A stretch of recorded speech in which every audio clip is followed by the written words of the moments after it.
नमस्कार दोस्तों। मीरापुर विधानसभा में होने वाले उपचुनाव के लिए सभी राजनीतिक दलों ने अपने प्रत्याशियों का ऐलान कर दिया है, लेकिन अब भी राष्ट्रीय लोकदल और भारतीय जनता पार्टी के गठबंधन से यानी कि एनडीए से किसी प्रत्याशी का नाम सामने नहीं आया है, जिसके कारण जिले में जो राजनीतिक हलचल है वो तेज है और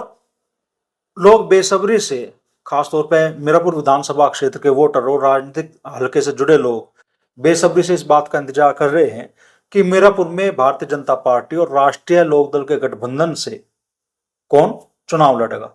इस बीच नामांकन की प्रक्रिया जारी है और आज आजाद समाज पार्टी के प्रत्याशी जाहिद हुसैन अपना नामांकन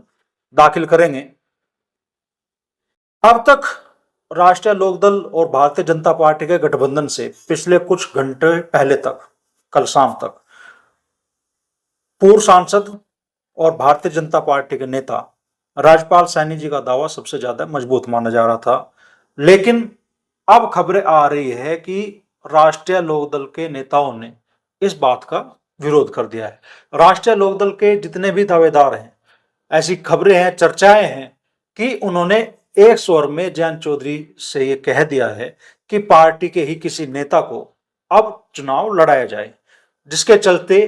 राजपाल सैनी या मिथिलेश पाल, चूंकि दोनों भारतीय जनता पार्टी से जुड़े हुए हैं, हालांकि पूर्व में राष्ट्रीय लोकदल में ये रह चुके हैं, लेकिन अब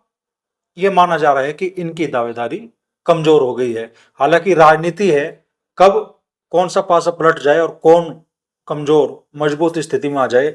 कहा नहीं जा सकता, लेकिन फिलहाल की स्थिति ये है। इस बीच खबर ये भी है कि राष्ट्रीय लोकदल के जितने भी दावेदार हैं टिकट के लिए, जयंत चौधरी ने आज सभी को दिल्ली बुलाया है। जयंत चौधरी आज सबसे मुलाकात करेंगे और उनके मन की बात जानने का प्रयास करेंगे, जिसके बाद ही राष्ट्रीय लोकदल का टिकट फाइनल होने की संभावना है। सांसद चंदन चौहान, जिनकी पत्नी यशिका चौहान यहां से दावेदार मानी जा रही है मीरापुर विधानसभा सीट पर होने वाले उपचुनाव के लिए। इसके अलावा पूर्व जिलाध्यक्ष और इस वक्त पार्टी में प्रदेश महासचिव संगठन अजीत राठी, मंडल अध्यक्ष प्रभात तोमर, जिलाध्यक्ष संदीप मलिक, पार्टी के कद्दावर नेता माने जाने वाले और पूर्व में भी कई बार विधानसभा टिकट के लिए दावा कर चुके संजय राठी, पार्टी में अति पिछड़ा वर्ग के नेता रामनिवास पाल और पार्टी में पूर्व में जिला पंचायत अध्यक्ष रह चुकी और लंबे समय से पार्टी से जुड़ी रमन अगर सहित जितने भी दावेदार हैं राष्ट्रीय लोकदल की ओर से, उन सबको आज दिल्ली बुलाया गया है। और बड़ी बात तो ये है कि संभावना ये थी कि भाई राष्ट्रीय लोकदल के कार्यालय पर शायद सभी बुलाया जाए, लेकिन खबरें ऐसी भी है कि ये ही नहीं बताया गया कि किस स्पॉट पे जयंत चौधरी इन नेताओं से मिलेंगे। तो ये मुलाकात आज काफी अहम मानी जा रही है। मीरापुर विधानसभा क्षेत्र में राष्ट्रीय लोकदल और भारतीय जनता पार्टी का प्रत्याशी फाइनल होने के लिए हो सकता है कि जिन नामों पर विरोध है, जयंत चौधरी, मालूम में राजपाल सैनी है या मिथिलेश पाल है, उनके नाम पे सहमति बनाने का प्रयास करें या फिर वो सारे प्रत्याशियों को अपने तराजू में तोलने का भी प्रयास करें। खबरें तो ये भी है कि अब राष्ट्रीय लोकदल के किसी नेता का ही मीरापुर से टिकट फाइनल हो सकता है और एक बड़ी आशंका राष्ट्रीय लोकदल के नेताओं को है, जिसके चलते अभी तक पार्टी का टिकट फाइनल नहीं किया गया है। राष्ट्रीय लोकदल के नेताओं को आशंका है कि समाजवादी पार्टी ने पूर्व सांसद कादिर राणा के पुत्र वधू को मीरापुर से चुनाव मैदान में उतारा है और अखिलेश यादव पहले भी लोकसभा चुनाव में कई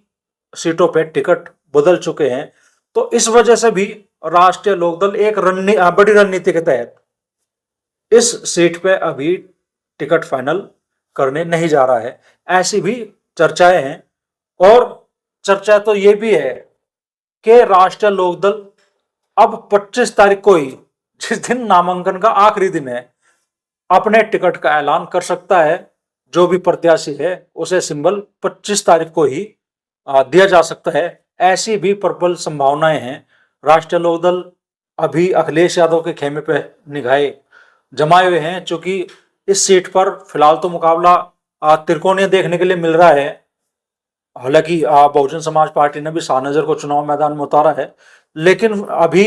शाहनजर का चुनाव उतनी मजबूती नहीं पकड़ पाया और फिलहाल यहाँ राष्ट्रीय लोकदल भाजपा यानी कि एनडीए गठबंधन और समाजवादी पार्टी यानी कि इंडिया गठबंधन और आजाद समाज पार्टी भी यहाँ त्रिकोणीय चुनाव बनाने के लिए लगातार प्रयास कर रही है। तो ऐसा माना जा रहा है, ऐसी संभावना है और ऐसी चर्चाएं हैं कि जयंत चौधरी 25 तारीख को ही नॉमिनेशन के आखिरी दिन अपना प्रत्याशी फाइनल कर सकते हैं। ऐसा हो सकता है कि सब जो संभावित दावेदार हैं उनके नॉमिनेशन करवाए दिए जाए और लास्ट में सिंबल उन्हें किसी एक प्रत्याशी को थमा दिया जाए, एक दावेदार को थमा दिया जाए और तभी ऑफिशियल तौर पे राष्ट्रीय लोकदल के प्रत्याशी का नाम सामने आए। फिलहाल तो हर नेता अपनी मजबूत पैरोकारी करने में लगा है और मीरापुर विधानसभा क्षेत्र से यह जुगत बिठाने में लगा है राष्ट्रीय लोकदल का हर नेता कि उनका टिकट फाइनल हो। राजपाल सैनी का नाम मजबूत माना जा रहा था, लेकिन अब फिलहाल की स्थिति में वो उतनी मजबूती उनके दावे की नहीं रह गई इस टिकट पर, ऐसा माना जा रहा है। राजनीति है, कल ऊंट किस करवट बैठेगा कोई अनुमान नहीं लगाया जा सकता, लेकिन आज की और अब तक की जो स्थिति है वो हमने आपके सामने रख दी। तो आखिरी निष्कर्ष फिलहाल हमारा तो यही है कि पार्टी का जो सिंबल है वो शायद 25 तारीख को ही किसी दावेदार को थमाया जाए और तभी वो चेहरा सामने आए जो राष्ट्रीय लोकदल और भारतीय जनता पार्टी के गठबंधन से मीरापुर विधानसभा सीट पर होने वाले उपचुनाव में प्रत्याशी हो।